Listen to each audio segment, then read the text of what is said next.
Alright, so we're going to be using these bushings in the front, and as I said before, the air inlet is going to run up somewhere against this part of the bushing, so I'm going to need to file a little bit of the bushing off, but doing that would expose this part because this is hollow, and that would cause a leak.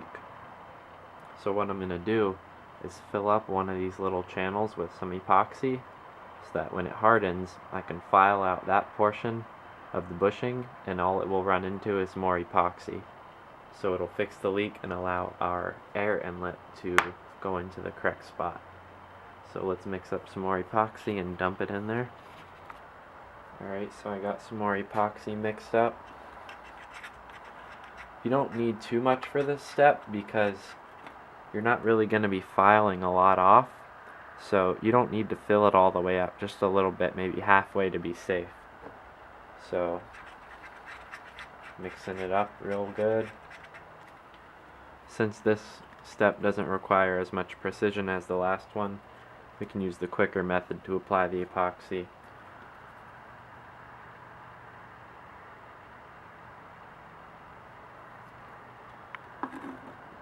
So just go ahead and pick any one of these holes and carefully dump the epoxy in.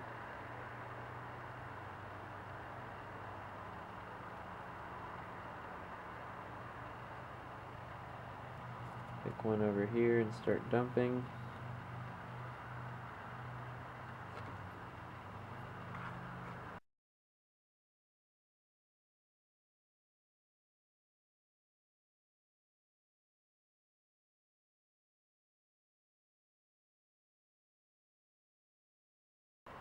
Alright, there we go.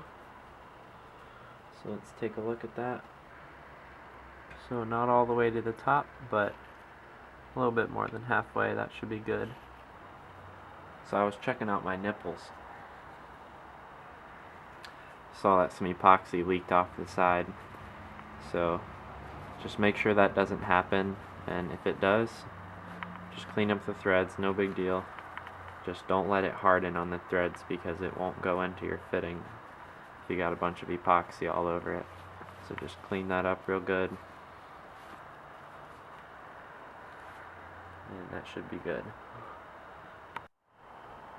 Alright, so now that our epoxy's drying, we can't really do anything with those parts. So let's get to work on the other stuff. First thing we can do is take this 1/2 inch female coupling and cut it straight down the middle. So I'm going to do it with pipe cutters. If you don't have pipe cutters, use a hacksaw or whatever else you want to use. But try to get it as straight down the middle as you can.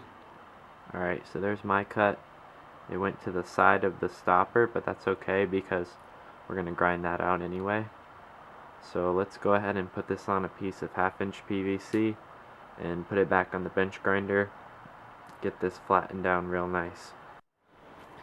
Alright, so just take a scrap piece of 1/2 inch PVC, put it on that fitting pretty tight, and go ahead and start grinding it down.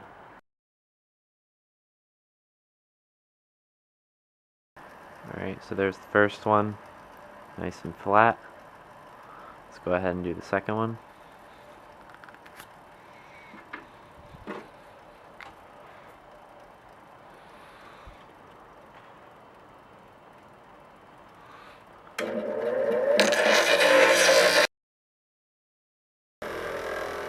And there's that one. Didn't get all the way to the pipe, but these don't necessarily have to be the same length because all that matters is if it fits behind the bushing and if this part is perfectly flat. As long as this doesn't run into the bushing, it's fine.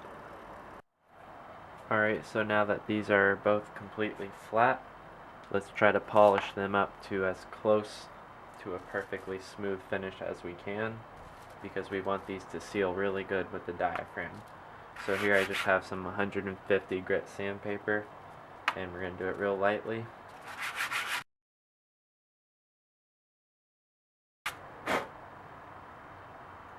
Okay, good. Now let's go on to some super fine sandpaper and just polish it.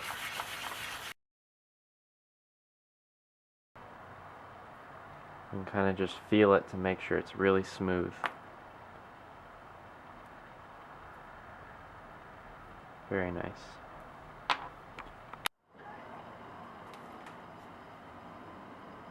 So once we attach this part of the 1/2 inch coupling to the 1/2 inch PVC pipe, it won't fit through the 1 inch female threaded part of this PVC bushing. So what I did was filed the inside lip of the bushing down just a little bit so that the coupling slides right through, and that will let you completely disassemble your horn if you need to polish the seat for some reason, or make any modifications like that. You can completely switch out the whole bell tube if you need to. So without carving this out, your whole assembly would be stuck together and this wouldn't be able to come out. So I just used a big round file and I put it right on the inside with a little bit of an angle so I don't mess up the inside of the threads, and just take a little bit of that off, and that makes it so that part of the coupling can fit right through that part of the bushing, and you'll be good to go there. So this next step is going to allow our air inlet to go into the horn without any obstruction. So remember that our air inlet is going to go in somewhere about here on the right half, and without any modification to the bushing, that would probably run into, well, not probably, it would definitely run into this part of the bushing. So we're just going to file it down a little bit to make the drilling a little easier, and that's the reason we have this epoxy in here. So when you file it down, make sure you're exactly centered on that part where the epoxy is. So I'm just going to start the filing with this small round file, and I'll finish it off with the bigger file.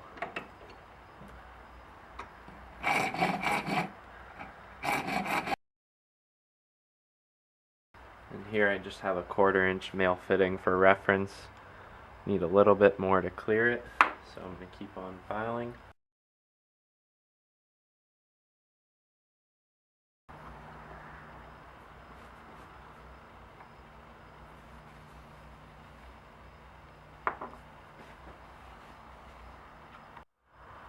Alright, so now I filed off a pretty good bit of this bushing.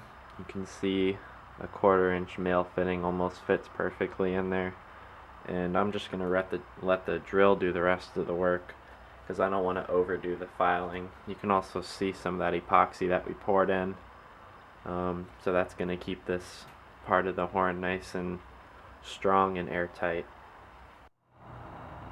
So I went ahead and drilled my inlet hole and test fitted this together with a 1/4 inch plug.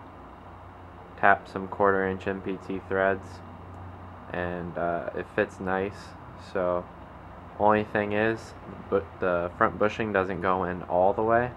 You can see there's still a little bit of room for it to go in, which is fine. If it goes in further, then the input nipple might not have enough room, so I'm going to keep mine out just a little bit, and I'm going to go ahead and file down my other bushing and drill the other hole, and I'll show you how to do it.